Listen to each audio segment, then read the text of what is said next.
Hi, this is Lee Sexton with Minnesota Construction Law Services.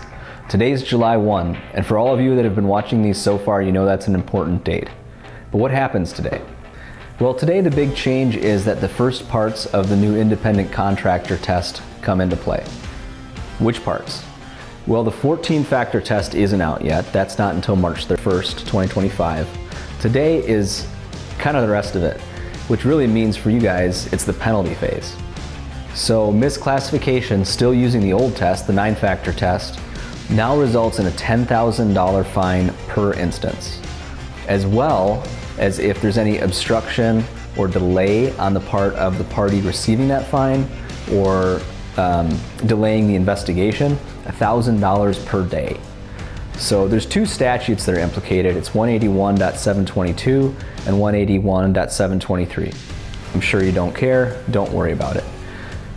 In addition to the damages directly from the fine, there are a part called compensatory damages. And what that means is, minimum wage, overtime, and fringe benefits. Things like Medicare, Social Security, health benefits, all that kind of stuff. So who's really at risk? Well, it's both general contractors and the subcontractor in this instance. So both parties can get those fines. Now, obviously the subcontractor is not liable for compensatory damages, but the general contractor would be. It's also important to note that individuals in the organizations other than those who made the misclassification are eligible for penalties as well. So that's officers, agents, partners, people like that. Managers, not so much.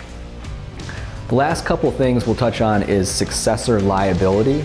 And really what that means is, hey, what happens when I sell my business or if I buy a business? Well, the reality is that this misclassification liability doesn't go away. There's still a chance that if you have exposure to it and you open a new business, that exposure is still there. It's a bit of a complicated thing, and to explain all of the factors, reach out to us if you have questions, you think you might be in a position where that's the case. Be happy to talk through it with you. The last point I want to bring up is this new legislation requires that you keep all the information that subcontractors provide to you for 3 years. So keep that in mind. Again, if you got any questions, reach out. Thank you very much.